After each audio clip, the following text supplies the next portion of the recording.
გამარჯობა, თქვენ უყურებთ გადაცემას ფაქტი, როგორც იცით, ჩვენ ამ გადაცემაში განვიხილავთ ფაქტებს და ანალიზს ვუკეთებთ იმ დაპირებებს, რასაც წინა საარჩევნო პერიოდში ძალიან გულუხვად გასცემენ ხოლმე. რამდენად შესრულდა ან არ შესრულდა ის მოლოდინები და დაპირებები, რაც გაიცა ამ შემთხვევაში 2021 წლის თვითმმართველობის არჩევნებამდე. ამასთან დაკავშირებით დღეს თეონა ფანქოლაშვილი არის ჩვენი სტუდიის სტუმარი. თეონა, მოგესალმებით. მადლობა, რომ ხართ ჩვენთან ერთად. მოდი მანამდე ვნახოთ კონკრეტულად ბიძინა ივანიშვილი რა სპირდებოდა გორელებს, რა განსაკუთრებით ახალგაზრდებს, რა უნდა გაკეთებულიყო იმ ტერიტორიაზე, სადაც დღესაც ნაგავსაყრელია და შემდეგ განვიხილოთ ვინ დაუშვა შეცდომა, ან მიაყურა და ან საერთოდ ეს დაპირება თაროზე შემოდო. ბიძინა ივანიშვილის ინიციატივით მოხდა ტერიტორიის გამოსყიდვა და მისივე ინიციატივით მოეწყობა რეკრეაციული ზონა. ყოფილი ბაზრის ტერიტორია მდებარეობს გორის ცენტრში, რომელიც წლების განმავლობაში კერძო საკუთრებაში იყო და ხელიდან ხელში გადადიოდა. ისე რომ არ განხორციელებულა არანაირი ინვესტიცია. დღეს კი ეს ტერიტორია უკვე გორელების საკუთრებაა. ქალაქის ცენტრში მოეწყობა რეკრეაციული ზონა, თანამედროვე დასასვენებელი პარკი და აშენდება ახალგაზრდული ცენტრი, რაც ძალიან მნიშვნელოვანია გორელი ახალგაზრდებისთვის. სამუშაოები ძალიან მალე დაიწყება. პროექტის ღირებულება რამდენიმე მილიონი ლარი იქნება და მას მთლიანად ფონდი ქართუ დააფინანსებს. მას ასე თქვენ ნახეთ ის ვიდეო მასალა, რაც 2020 წელს პროსახელისუფლებო არხების მეშვეობით ვრცელდებოდა, რომლის თანახმად ყოფილი ბაზრის ტერიტორიაზე რეკრეაციული ზონა უნდა მოწყობილიყო და ახალგაზრდებისთვის უნდა ყოფილიყო ერთგვარი გამორჩეული სივრცე, სადაც სხვადასხვა დასასვენებელი სივრცეები მოეწყობოდა.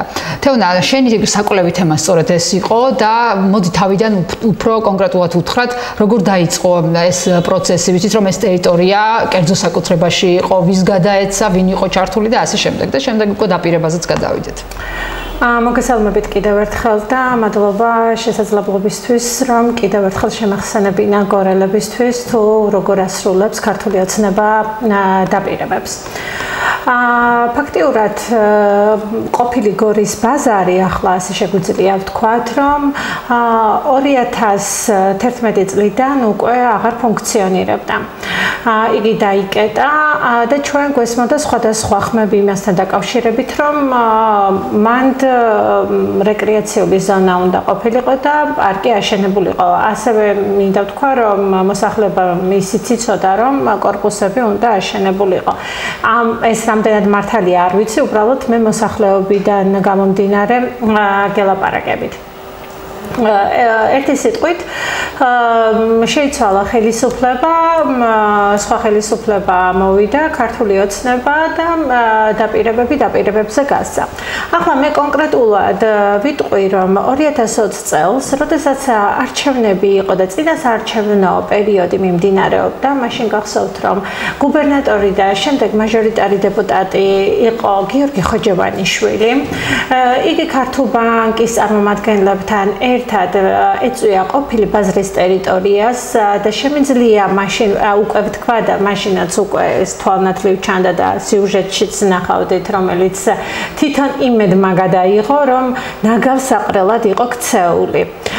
რაც მოგეხსენებათ, საშიში არის მოსახლეობისთვის, იმიტომ რომ სხვადასხვა დაავადებებს იწვევს ნაგავსაყრელიდან წამოსული ჰაერი. 2020 წელს დაპირება გაიცა, რომ ბანკი ქართუმ გამოისყიდა ეს იყო კონკრეტულად კერძო საკუთრებაში, გამოისყიდა უკვე ეს ტერიტორია და დახარჯა რამდენიმე მილიონი მის გამოსყიდვაში და ახლა აპირებდა იმას, რომ გაეკეთებინა რეკრეაციული ზონა, სადაც იქნებოდა გამწვანება, პარკები, ახალგაზრდული ცენტრები, მინი თეატრი და ასე შემდეგ.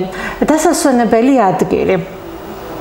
გორელები ახლა ცხადია ასეთ ინიციატივას დადებითად შეხვდნენ. თუმცა გადის წლები, უკვე 2025 წელია და იქ თითზე არ არის დაკარებული. როდესაც ჩვენ კვლევისაგანი გახდა ეს ტერიტორია, ვიკითხეთ თუ რამდენი ლარი უნდა დახარჯული იყო, გითხრას რომ რამოდენიმე მილიონი, 2 მილიონს ყოველ შემთხვევაში ეს თანხა ცდებოდა. მაგრამ აქ არის ერთი მაგრამ, რომ ვერ გააკეთებდნენ ამ ყველაფერს, იმიტომ რომ რამოდენიმე ადამიანის წილის მფლობელობაში იყო ეს ტერიტორია და ყველასგან ვერ გამოვისყიდეთო. მაშინ, როდესაც 2020 წელს ჩვენ უკვე გვეუბნებოდნენ და მოსახლეობას თავად ეუბნებოდნენ ამას, რომ ეს ტერიტორია უკვე გამოსყიდულია და არის გორის მერიის ბალანსზე. გორის მერიის ბალანსზე და გორს აჩუქა ბიძინა ივანიშვილმა იმისთვის, რომ ლამაზი გამწვანებული სივრცე მოწყობილიყო იქ. თუმცა დღესაც ვხედავთ, რომ იქ მხოლოდ ნაგავსაყრელებია და დაპირებად დარჩა. ჩვენ ვერ გავიგეთ თუ რას აპირებენ ამ პარკთან მიმართებაში და ამ ტერიტორიასთან მიმართებაში. საუბარი იყო, რომ მთლიანი თანხა ბანკი ქართულს უნდა გაეცა. დიახ, მთლიანი თანხა ბანკი ქართულს უნდა გაეცა. ეს იყო 1.5 მილიონი და შემდეგ კიდევ რაც კი დასჭირდებოდა 1.5 მილიონზე მეტი და შემდეგ კიდე რაც დასჭირდებოდა, ცხადია ამ ყველაფერს ბანკი ქართულ გადაიხდიდა და ხელს შეუწყობდა იმას, რომ იქ რეკრეაციული ზონა მოწყობილიყო. ანუ ეს იყო უბრალოდ манипуляция თუ რაღაც მართლა რაღაც გარემოებებმა ხელი შეუშალათ იქ რა შთაბეჭდილება რჩება? არ მგონია რომ რაღაცა გარემოებებს ხელი შეეშალათ. მოკლე ვადებში ნამდვილად არაფერი არ უშლით ხელს რომ სამუშაოები განხორციელდეს. თუმცა რა მოკლე ვადა 5 წელი გავიდა. ამ 5 წლის განმავლობაში არაფერი არ შეცვლილა. შემდეგ კიდე 2021 წელს თვითმმართველობის არჩევნები, როდესაც მოდიოდა, კიდევ ჩამოვიდნენ ქართულ ბანკის წარმომადგენლები და თქვეს, რომ აი ახლა ჩვენ აუცილებლად დავიწყებთ აქ რეკრეაციული ზონის გაკეთებას და გორელებს გაჩუქებთ სასიამოვნო დასვენების სივრცეს.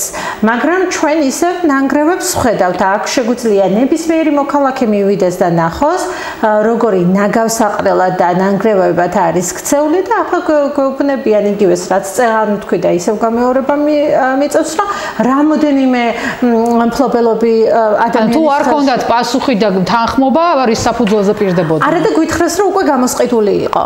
თუმცა რეალობა სხვა არის, ფაქტი სხვა არის. მე შემიძლია ვთქვა, რომ თუ ხელისუფლება მოინდომებს, რომ მან პარკი გაშენდეს, ამას აუცილებლად გააკეთებს. იმიტომ რომ რაც მათ მიზნებშია ხოლმე ძალიან კარგად აკეთებენ მუნიციპალიტეტში თუ ცენტრალურ ადგილებში. ასე რომ მე მგონია, რომ ეს საერთოდ რაღაცა სირთულესთან არ უნდა იყოს დაკავშირებული. ხო არ შეიცვალეს იდეა, თეო, აი ხო არ მოხდა რაღაცა გაანალიზება, რომ ეს სივრცე რეკრეაციული ზონა ბიუჯეტში და არა მხოლოდ ბიუჯეტში შემოსავალს ვერ მოიტანდა და მაგალითად რასაც ვხედავთ ქალაქში, რომ კორპუსებმა მოიცა მთელი ქალაქი, ისევ ამ იდეაზე ხო არ მიდის მიჯელობა, რომ იქნება როგორღაც გადაავიწყდეთ ეს დაპირება და მერე დაიწყონ ეს სამუშაოები, რაც მათ უფრო სარგებელს მოუტანს. არ არის გამორიცხული, იმიტომ რომ ქალაქის ცენტრში მდებარეობს ყოფილი ბაზრის ტერიტორია და რატომაც არა მან კორპუსების ათვისება მშენებლებისთვის და ქართული ოცნების ხელისუფლებასთან დაახლოებული ბიზნესმენებისთვის ეს ხელსაყრელი იქნება. მე ამას არ გამოვრიცხავ. უბრალოდ, როდესაც წერილი გავაგზავნე, ან წერილებს ვაგზავნე, პასუხები არ მაქვს. შესაბამისად, მე ვეყრდნობ იმ ფაქტებს, რაზეც წლების განმავლობაში თავად საუბრობდნენ, თავად პირდებოდნენ, მაგრამ შედეგად არაფერი არ არის გაკეთებული. და წინა, თქვა, გადაცემაში და სხვა გადაცემებშიც მაქვს ნათქვამი, რომ როდესაც ქალაქს არ აქვს გენგეგმა, როგორ უნდა განაშენიანდეს ქალაქი, სად რა უნდა აშენდეს, შესაბამისად ცხადია ქაოტური იქნება ეს ყველაფერი და ბიზნესმენებსაც სადაც მოუნდებათ რო ააშენონ და ჩვენ ვხედავთ რომ ისტორიული შენობების უკან წამოჭიმულია მრავალსართულიანი სახლები, რაც კანონით არის აკრძალული, მაგრამ როგორც ჩანს, ამ ბიზნესმენებისთვის კანონი არ მოქმედებს. და შემიძლია კიდევ ერთიც დავამატო, რომ კარგად ვიცით, რომ გორი არის სეისმურად ძალიან გრძნობიარე ქალაქი. ღმერთმა დაიფაროს ყველა და ღმერთმა დაიფაროს ეს ქალაქი, რომ რაღაცა ვიძგების შემთხვევაში ჩვენ არ ვიცი რა კატასტროფის წინაშე დავდგებით. და ეს ყველაფერი ხდება ზუსტად უკანონო მშენებლობის ფონზე, ქაოტური მშენებლობის ფონზე და ამ მშენებლობას ახორციელებენ მხოლოდ და მხოლოდ ხელისუფლებასთან დაახლოვებული პირები და ასევე რუსეთთან დაახლოვებული ბიზნესმენები და ჩვენ ასეთი არაერთი ყავს გორში. კიდევ ერთი დაპირება ეხებოდა გორის თეატრს და ასევე ბანკი ქართულ ფიგურირებდა ამ პროცესშიც. აქაც არ მოხდა ეს დაპირება, არ შესრულდა. ხომ არ გამოიწვია ბანკი ქართულთან დაკავშირებით რაღაცა სანქციებმა, თუ ეს უფრო თუ სრული ექნებოდათ მანამდე გააკეთებდნენ. ანუ რა შეიძლება, რასთან შეიძლება კონდეს საქმე, როდესაც ამხელა დაპირებას გასცემ, მით უმეტეს ახალგაზრდები ელოდებიან და ამ ფონზე საერთოდ ხელს არაფერს არ ახლებ და ეს დაპირება არის თაროზე შემოდებული, მხოლოდ საარჩევნოდ შეიძლება გაახსენდეთ და კიდევ რაღაც დაპირებით გადაფარონ ის ძველი დაპირება. სანქციები არ მგონია აქ შუაში იყოს, რადგან ეს დაპირება გაიცა 2019 წლის იანვარში.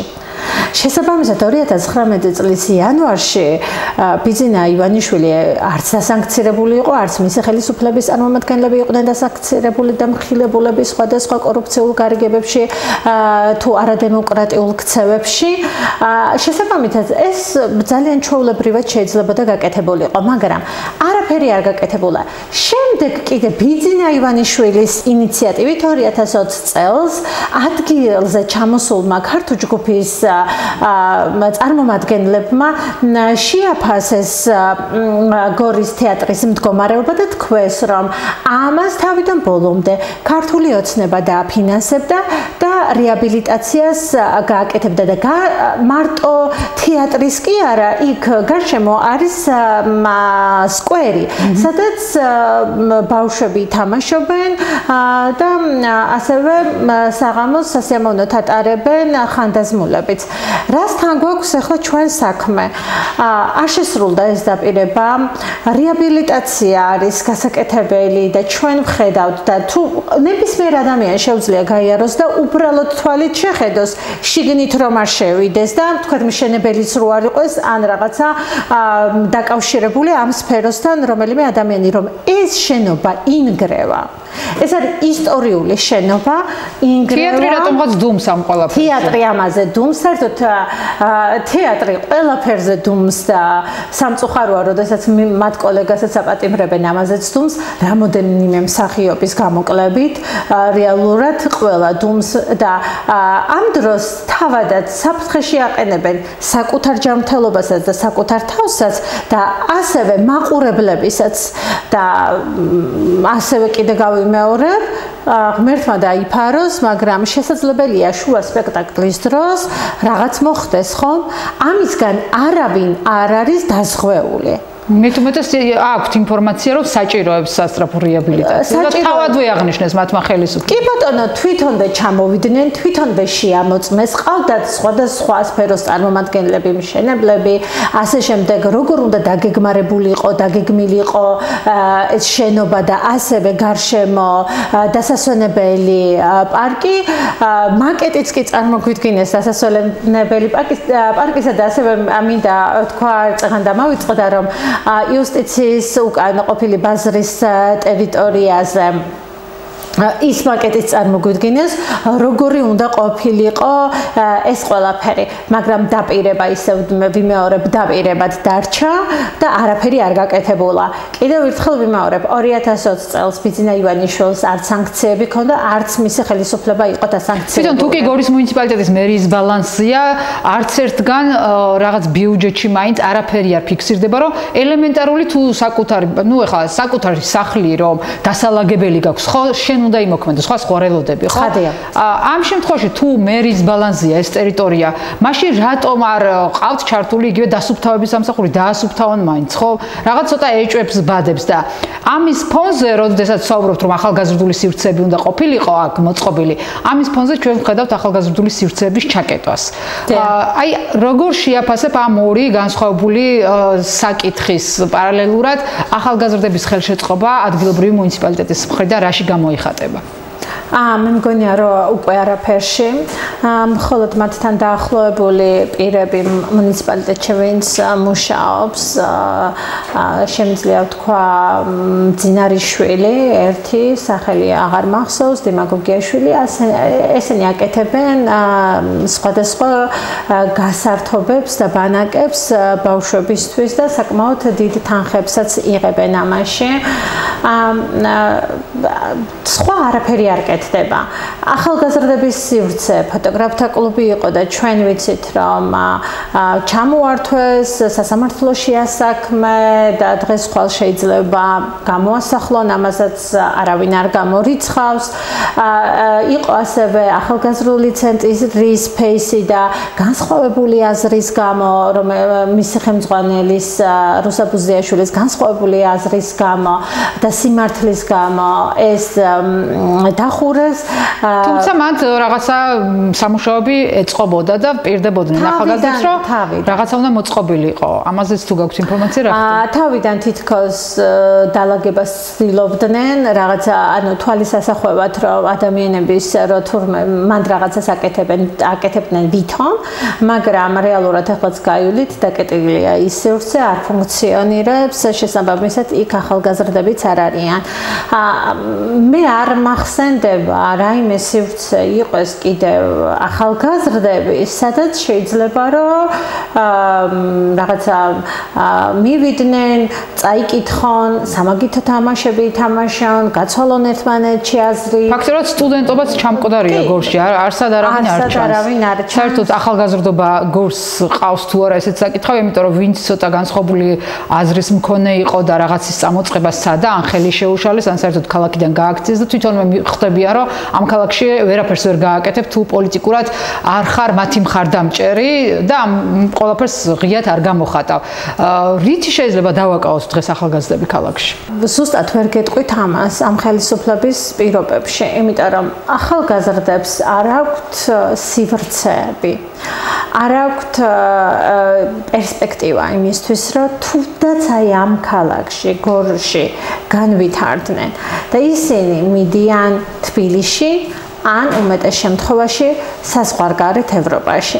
იმიტომ რომ ისინი ხვდებიან რომ იქ არის პერსპექტივა განვითარებისა, ნუ თბილისში, იმიტომ რომ მაინც დიდი ქალაქია, დედაქალაქია და გორში არაფერი არ არის. შეგვიძლია ვთქვათ რომ აბსოლუტურად არაფერი არ მუშაობს გარდა რესტორნების. და ჩვენ ვხედავთ რომ საოკუპაციო ხაზიც იცვლება, სოფლები იცვლება უკვე ახალგაზრდები აღარ არიან და ფაქტობრივად ის უფროსი თაობა წლების შემდეგ უკვე როდესაც იქ აღარ ღმერთმა ყოველ დიდხანს აცოცხლოს, მაგრამ რაღაც წლები სერიოზულ საფრთხეს და შიშს იწვევს, იმიტომ რომ იქ არავინ აღარ დარჩებათ იმ რუს ჯარისკაცებს, როდესაც შეიძლება შევიდნენ ნებისმიერი სახლში და საერთოდ უპრობლემოდ არავინ არაფერიზე ხელი არ შეუშალოს. ერთი საკითხი რომ საოკუპაციო ხაზი იცლება, სოფლები იცლება ახალგაზრდობისგან, ამაზე არანაირი ხელშეწყობა არ არის და ვერ ვხედავთ და მეორეს მხრივ ამაზეც მინდოდა მესაუბრა ერთი მხრივ ჩვენ ვხედავთ რომ მიდის მთელი რიგი პროპაგანდა და ახალგაზრდებს არწმუნებენ რომ ევროპა ცუდია, ევროპა რყმის და ასე შემდეგ და ასე შემდეგ და პარალელურად ვხედავთ რომ ჩინოვნიკების შვილები, მათი ოჯახის წევრები, რა ვიცი, ყველა ევროპაში მიდის, იქ რაღაც ძვირფას სასახლეებს იწყობენ, სახლებს იძენენ, ბიზნესებს აწარმოებენ. აი, აქ ცოტა რაღაცა აცდენა რატო გვაქვს? საოკუპაციო ხაზი ჩემი და მგონია ყველა ქართველის მტკივნეული თემაა. საოკუპაციო ხაზთან მდებარე სოფლები იცლება და იცლება ზუსტად იმის გამო რომ იქ პერსპექტივა არაფრის არ არის. მათ დაკარგეს საძოვრები, მათ დაკარგეს ასევე მიწები, სადაც შეიძლებოდა რომ რაღაცა მოეყვანათ და შემდეგ ესარგებლათ ამ ყველაფრით. არაფერი არ არის საერთოდ აი რომ ჩახვიდეთ და თქვენ ხშირად სტუმრობთ ხოლმე ნახავთ რომ ცარიელია სოფელი და ეს არის ძალიან მტკივნეული იმიტომ რომ ეს ადამიანები არიან გმირები რომლებიც დღემდე ინარჩუნებენ ამ ტერიტორიებს და ამ სოფლებს ჩვენ კარგად ვხედავთ რომ ცხოვრობთ ომში და თუ ვინმეს გონია რომ აქ მშვიდობაა ძალიან ცდებია იმიტომ რომ ამ მცოცავი მართულხლართები მოდიან ავტობანამდე მალე მივა და მე მართულხლართების ომი დავარქვი ამ ყველაფერს შესაბამისად დიახ ადვილად შეძლებენ ამ სოფლებში შესვლას ამ სოფლების დაკავებას იმიტომ რომ იქ აღარავინ აღარ დახვდება ეხლა კიდევ რაღაცა აკავებთ რომ იქ რამოდენიმე ოჯახი მაინც ცხოვრობს და ცდილობს რომ თავისი სახკარი შეინარჩუნოს თუმცა მათ ხელშეწყობა ხელისუფლებიდან არ აქვთ მათ ხელშეწყობა არ აქვთ იმაზე რომ რაღაცა განავითარონ რაღაცა პატარა ადგილები მაინც მისცენ იმისათვის რომ ანუ სივრცეები თუნდაც ახალგაზრდებისთვის სადაც შეუძლიათ რომ სხვადასხვა დროის მონაკვეთში მივიდნენ თბილისიდან ჩამოსულმა ადამიანებმა ანებისმიერი კუთხიდან საქართველოსზე ჩაუტარონ ლექციები, განავითარონ თქვა წავიდნენ სასწავლებლებში, მაგრამ უკან დაბრუნდები მაშინ, როდესაც გეგულება რომ არის პერსპექტივა, არის განვითარება და საოკუპაციო ხაზს როდესაც ასე ექცევიან და ჩვენ პირიქით უნდა გავაკეთოთ ის რომ საოკუპაციო ხაზი გავაძლიეროთ და ამ დროს აქ პირიქით ხდება არ შემიძლია არ ვახსენო წინა ხელისუფლების დროს ომამდე საოკუპაციო ხაზთან მცხოვრები სოფლები როგორ იყო აყვავებული და რამდენი რამე იყო გაკეთებული მე მახსოვს იქ გორწერიახოს მთის იქით რუსეთის კონტროლირებად ტერიტორიაზე ვინც ცხოვრობდა იქ ცხინვალიდან მოქალაქეები მთიდან უყურებდნენ იქ რა ხდებოდა მაგალითად როგორ ტარდებოდა კონცერტი საცურაო აუზი როგორ იხსნებოდა და ასე შემდეგ და ერთგვარი რაღაც დამაკავშირებელი და შეხების წერტილები უკვე ნაპოვნი იყო და ზუსტად ამით ისარგებლა ალბათ რუსეთმა რომ დაინახა იქ საფრთხე შერიგების და ზუსტად მაშინ მოხდა ომი. ცხადია, ამიტომ საჭიროა რომ იგივე გავაკეთოთ. სპორტ დარბაზები იქნება ეს ახალგაზრდული სივრცეები, იქნება ეს მოძრავი თეატრის ჩასვლა, კონცერტები, გალამაზება იქაურობის. რის გამოც შესაძლოა ზუსტად დედაქალაქში მიდიოდნენ. მე ისიც მახსენდება რომ არა ზუსტად თქვენი ჟურნალისტების ამდენწლიანი ბრძოლა ზარდიან კარში ერთადერთი სოფელია 2012 წელს რომელიც დავიბრუნეთ ივლისში და შევიდნენ მოსახლეობა ზარდიან კარში ეს სახლები არ გაკეთდებოდა რეაბილიტაცია არ ჩაუტარდებოდა და იქ სამწუხაროდ კიდევ 4 ოჯახია რომელიც აი ასე ღიაცის ქვეშ ცხოვრობს და საშინელ მდგომარეობაში იმიტომ რომ ყველაზე მეტად ეს 4 ოჯახი დაზარალდა მაშინ და დაიბომბა თუ თქვათ ზარდიან კარში მცხოვრებლებს 2012 წელს შეძლოთ შესვლა საკუთარ სახლებში და ასე თუ ისე იქ ცხოვრება ამ 4 ოჯახთან დაკავშირებით იქ ცხოვრებაც კი შეუძლებელია მაშინ 10000 მისცა წინა ხელისუფლების დროს და რომელიც ჯანმრთელობაზე დაიხარჯა და ახლა ეუბნებიან რომ ჩვენ 10000 ხომ მოგეცით და უკაცრავად უკვე მეც ვეღარ დავხარჯავთ თუმცა 10000 კარგად ვიცით რომ ამ სახლებს არ ეყოფა მე არაერთხელ თხოვე დეპუტატებს წინა მოწვევის პარლამენტში გაეჟღერებინათ ეს საკითხი გააჟღერეს თეონა აქუბარდიამ ნატო ჩხეიძემ სახელებით და გვარებით ასევე როდესაც სახალხო დამცველი იყო მოსული ასევე სახალხო დამცველთანაც თქვეს და უთხრეს რომ იქნებ დაიწყოთ მოქმედება იქნებ იყვეთ ხელისუფლებასა და ამ ადამიანებს შორის ხიდი და რაღაცნაირი კომუნიკაცია შედგეს და პასუხად იცით რა მიიღეს. გამგებელი ამბობს, რომ თუ ხელისუფლება ცენტრიდან არ ეტყვის, ვერაფერსაც ვერ გაუკეთებს ამ ადამიანებს და ჩვენ და ვერ გაუკეთა. მე მახსოვს გასულ წელს, როდესაც ზარდიად კარში ვიყავი, სახლები დავათვალიერეთ და ისინი წუხდნენ, რომ კიდევ ხელახლა მოუწიათ მუშახელის დაქირავება თავად, რომ გაეკეთებინათ ის, რაც ხელისუფლებამ გაუკეთეს, იმიტომ რომ ფაქტიურად უხარისხოთ გააკეთეს, უხარისხო მასალებით გააკეთეს და ჩაეთვალა და უბრალოდ პიარისთვის ჩავიდნენ და იპოზიორეს. სულ აი ეს იყო და ისინი რა თქმა უნდა ამ ყველაფერს პიარისთვის აკეთებენ. ყველაზე რთული პროპაგანდა, რომელიც ევროკავშირთან დაახლოებას გვიშლის ხელს, რომ თითქოს ევროპა რკნის. ევროკავშირში მყოფი ქვეყნებიდან 9-ში აკრძალულია, მაგალითად ვისაც ეს ძალიან აღელვებს, 9-ში აკრძალულია ერთსქესიანთა ქორწინება. და თუ კი ამ საკითხზე მიდგა საუბარი, ამას წყვეტს ქვეყანა და არა ვიღაცა კარნახობს. წყვეტს ქვეყანა და არა სხვა. შენ გეუბნებიან უბრალოდ იმას, რაც ჩვენც ვითხოვთ, ხალხიც ვითხოვთ, რომ სამართლიანი არჩევნები გქონდეს ქვეყანაში, დემოკრატიული პროცესები იყოს, არ იყოს ასეთი კაბალური კანონები, მედიას და სიტყვის თავისუფლებას ნუებრძვი, სამართლიანი იყოს სასამართლო და ადამიანის უფლება იყოს დაცული. ადამიანის უფლებები ყველაზე უზენაესი, რაც კი რამე არსებობს ამ ქვეყნად, ეს იყოს დაცული. და ამ ყველაფერს გთხოვს სხვა კი არაფერს და ეს ძალიან ხშირად არის ხომ, აი რატო რა ინტერესი აქვს მაგალითად ევროკავშირს რომ რაღაც გრანტს გაძლევს, რა ინტერესი აქვს რომ შენ ეს პროექტი განახორციელო და ამ დროს ვერ ხვდებიან და მინდა აქედანაც უთხრა რომ თუ კი ევროკავშირი რაიმეს გასცემს და ელოდება რომ კონკრეტულ ქვეყანაში რაიმე უკეთესობისკენ შეიცვლება, ისევ და ისევ, იმიტომ რომ ისეთივე მოწესრიგებული იყოს ადამიანის უფლებების დაცვა, დემოკრატიული პროცესები, როგორც მათ ქვეყანაშია და ომი ფაქტურად ევროკავშირის არც ერთ ქვეყანაში არ მომხდარა. ერთმანეთში ომი არ აქვს ევროკავშირის ქვეყნებს და როდესაც გვეუბნებიან, რომ ჩვენი ხელისუფლების დროს ომი არ იქნება ქვეყანაში, ძალიან მნიშვნელოვანია, რომ ამ დროს პარალელი გავალოთ. რუსეთი ომობს თუ ევროკავშირი ომობს რომელიმე ქვეყანასთან.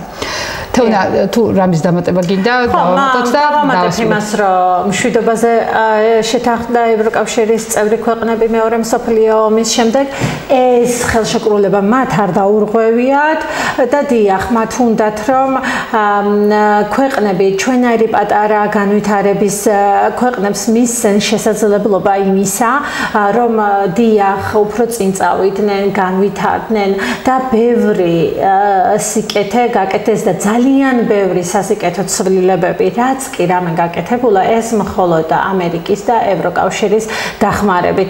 სასაცილოა ისიც, რომ USA-ს როდესაც ებრძოდნენ, თავად USA-მა გაუკეთა თუნდაც პარლამენტის ელემენტარული საიტიც კი. და არა მხოლოდ ძალიან ბევრი პროექტი. და ამ დროს შენ გამოდიხარ და ამ ადამიანებს ეძახი, აგენტებს, ყველაფერს აკადრებ ქვეყნის მოღალატეებს, უსამშობლოებს. აი ეს ადამიანებს, რომლებიც წლების განმავლობაში ზრუნავდნენ იმისთვის, რომ შენი ცხოვრების პირობები გაუმჯობესებულიყო. რამდენ ადამიანს მიეცა შესაძლებლობა, რომ ამერიკის შეერთებულ შტატებში და ევროპის სხვადასხვა ქვეყნებში წასულიყვნენ სასწავლებლად, წასულიყვნენ ტრენინგებზე, წასულიყვნენ სამოგზაუროდ, uvizო მიმოსვლა. ჯანმრთელობის პრობლემა მოკვლევადებში მოეხსნათ. ჩვენ გვახსოვს, როდესაც ვიზების პრობლემა იყო, როგორ რთულად გაიცემოდა ეს ვიზები და ხშირად ამ ვიზის მოლოდინში ადამიანი გარდაცვლილა. როდესაც ახლა შეგიძლია უბრალოდ ბილეთი აიღო და ნახევარ საათში გაფრინდე იმ ქვეყანაში, რომელ ქვეყანაში შენ გსურს. და 37 პლანეტად დავფრინავდითო, რო გვეუბნებიან, ახლა ევროპის ნებისმიერ ქვეყანაში შეგიძლია 10 ევროდან 20 ევროდან 30 ევროდ გაფრინდე და ამის შესაძლებლობას შენ გაძლევენ და ამ დროს მადლობის მაგივრად აკეთებ პირველ რიგში ვისაზიანებ შენ ქვეყანას და შენ ხალხს თორე ეს ევროკავშირის ქვეყნები და ამერიკის შეერთებული შტატებში მცხოვრები ადამიანები განვითარებულები არიან, დემოკრატია უმაღლეს დონეზე არის, ჯანდაცვა უმაღლეს დონეზე არის, ადამიანის უფლებები დაცულია, პენსიონერები და მასწავლებლები ღირსეულად ცხოვრობენ და ასე შემდეგ და ძალიან ბევრი შეგვიძლია შედარებაც არ შეიძლება პენსიაზე და ხელფასზე მასწავლებლები. და ამაზე გეუბნებიან რომ მოგეხმარები განვითარებაში და შენ რას აკეთებ? არ გვინდათ საით მიდიხარ რუსეთისკენ. სადაც ფაქტიურად თავისივე მოქალაქეები აღარ ჩერდებიან და ძალიან ბევრი ვნახეთ არა მხოლოდ უკრაინაში ომის დაწყების დღიდან, არამედ ეხლაც უკვე გაუსაძლისია იქ ცხოვრება. მარტო მოსკოვი და პეტერბურგი არ არის რუსეთი და გაიხედონ სხვა ქალაქებშიც რა ხდება და როგორ გაჭირვებით ცხოვრობს ხალხი და რა ვითარება არის ის ძველი რაღაც ნოსტალგიები რო ახსენდებათ ხოლმე და შეადარონ შემდეგ ევროპის ქვეყნებს. ანუ ბოდიშ გიხდე ჩაჭრისთვის და იქ ადამიანის უფლებები ხოდაცული არ არის და მკვლელობები გახშირებული არის ეს გარყვნილება რომელსაც ამბობენ ბოდიშ ვეხდი მაგრამ ინცესტის იმდენი შემთხვევა არის იქ რომ დავით სტატისტიკა რომელსაც ჩავხედე ნამდვილად შემაშფოთებელი იყო ბავშვების სიკვდილიანობა ახალგაზრდების სიკვდილიანობა ნარკოტიკები ყველა გარყვნილება რაც არის რუსეთში ეს ჩვენ შეგვიძლია აი ძალიან მარტივად გადავამოწმოთ და ოჯახის სიწმინდეზე რო საუბრობენ ხოლმე განქორწინების სტატისტიკა მოიკითხონ რუსეთშიც და შემდეგ შეადარონ ევროპის ქვეყნების სტატისტიკასაც სად უფრო მაღალია ეს მაჩვენებელი. დიდი მადლობა თეონა, ვფიქრობ რომ ძალიან საინტერესო გამოგვივიდა დღევანდელი გადაცემაც და დასასრულისკენ ვეტყვი მაყურებელს რომ ევროკავშირი რასაც პირდება საქართველოს მოსახლეობას და რა პროექტებიც იყო გეგმაში, ყოველ შემთხვევაში ვიდრე ექნებოდა საშუალება ამას ახორციელებდნენ და ძალიან ბევრი სიკეთე მიიღო სოფლებმაც, ქალაქმაც, სხვადასხვა დასახლებებმაც და ნახეთ ასევე იმ დროინდელი ადგილობრივი თუ ცენტრალური ხელისუფლების დაპირება ახლაც შეუსრულებელია და აქედანაც უნდა ვხედავდეთ განსხვავებას. დიდი მადლობა რომ იყავით ჩვენთან ერთად მომავალ შეხვედრამდე გემშვიდობებით. მადლობა.